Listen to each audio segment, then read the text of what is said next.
Hey, welcome back everybody to DuckmanCycles and VW Garage. I'm your host, the Duckman.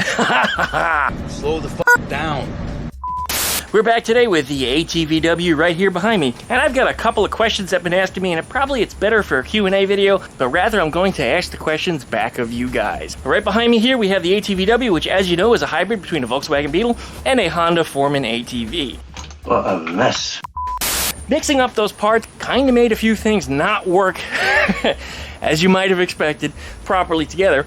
So I've got a couple of problems that I need to solve and a few things I need to come up with, and not a whole lot before the thing is running and driving.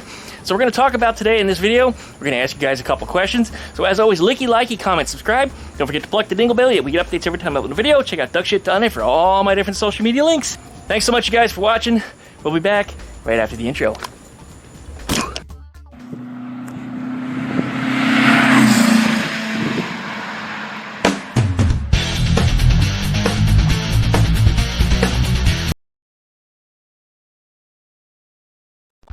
Well, guess what?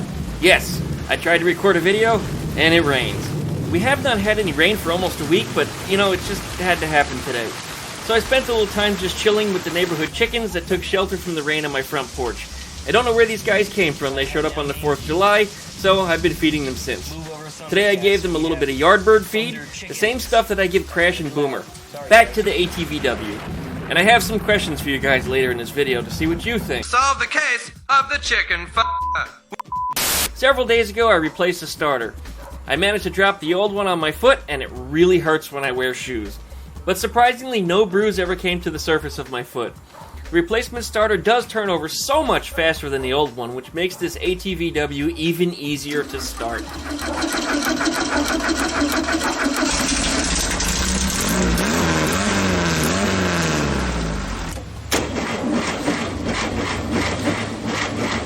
It cranks.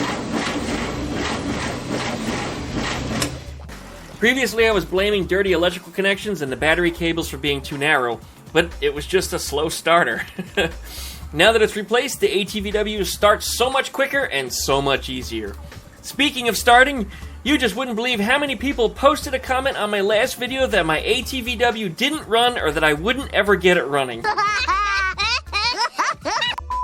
I really don't understand how anyone could have said that unless they just didn't watch the video. I mean, that's kind of what the last video was about, right? Running it and testing the different exhausts. Which, by the way, I still haven't decided which one I want, but that's another story for another time. So people wanted to know, hey, Duckman, just what is it going to take to finish this thing? Well, some YouTubers are already hounding me for paint and bodywork, and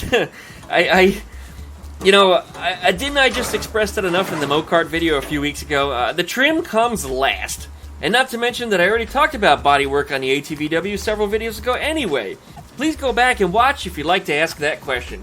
But I'm sure you all agree that you want to see this thing driving, and that's what's most important right now.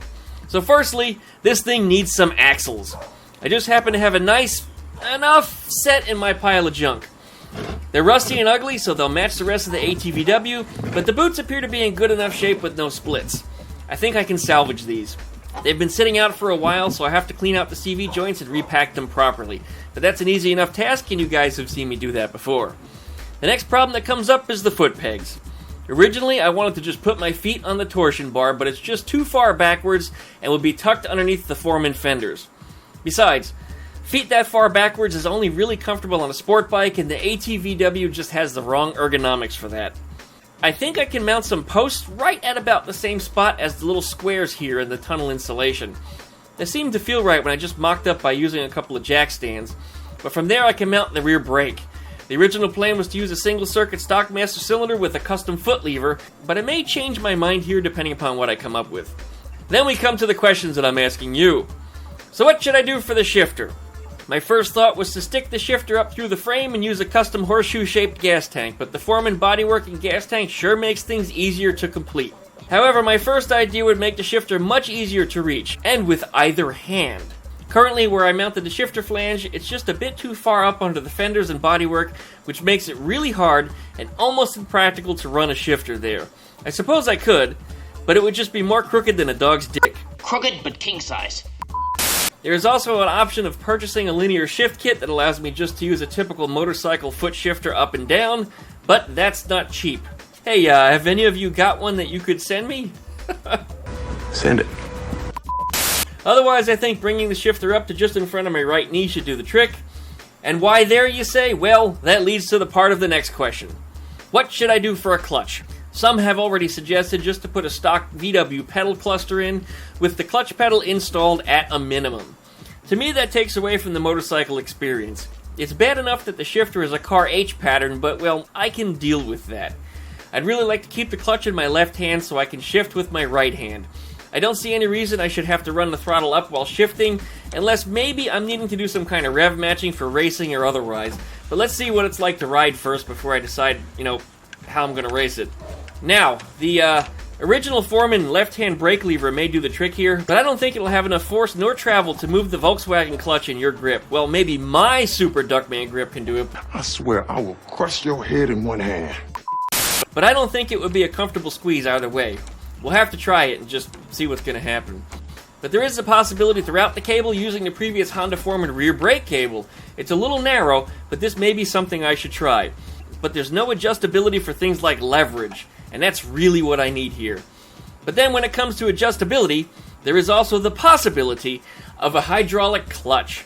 Now we're talking about spending lots of money again, and this ATVW is supposed to be on a budget build per my project requirements in the first video. 1. This must be junk from my yard or come as free or really cheap or even borrowed stuff. 2. The only exception is if parts are necessary to make things work, like safety stuff, brake parts, hardware, welding supplies, tires, things of that nature. 3. All costs will be revealed. I don't normally do this for a multitude of personal reasons, but this build will be different. So please enjoy it. It's not going to happen much. 4. I'm open to suggestions from viewers, with Patreons getting the first dibs at these suggestions. So far, I've gotten a lot of these, and people have said they wanted to see a VW motorcycle or a trike. So let's see what I can do. But I'm sure most people that watch my videos here on YouTube won't listen to any of this anyway. Oh, bingo. And will tell me something like, hey, why don't you just go ahead and go buy this or that and put it right on there instead? How did you know? A lot of people keep forgetting that with their suggestions. Yeah, I said I'm just not supposed to be spending any money here if I can get the junk from my junkyard to work. Most people still keep telling me to buy expensive things to do the project their way, but that's not what this project nor video series is about. I'm broke! I'm broke!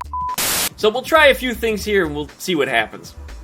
I should get back to this Wednesday with an update of some of these things, and maybe even a few of them will be working, so I guess you'll just have to come back and see. Thanks everybody for watching. Don't forget to like it, comment, and subscribe. Pluck that dingle belly, that way you get updates every time I upload a video, and check out duckshit.net for all of my different social media links. There's also a donation link up there if you'd like to throw me a bone for the big old project that I'm putting together, and that is in the form of a workshop, and it's going to be a big place. I've got a lot of plans for this. If you guys could help me out, duckshit.net, click the link there, and throw me a bone. I really do appreciate it. Until next time, you guys, we'll see you. Thanks so much.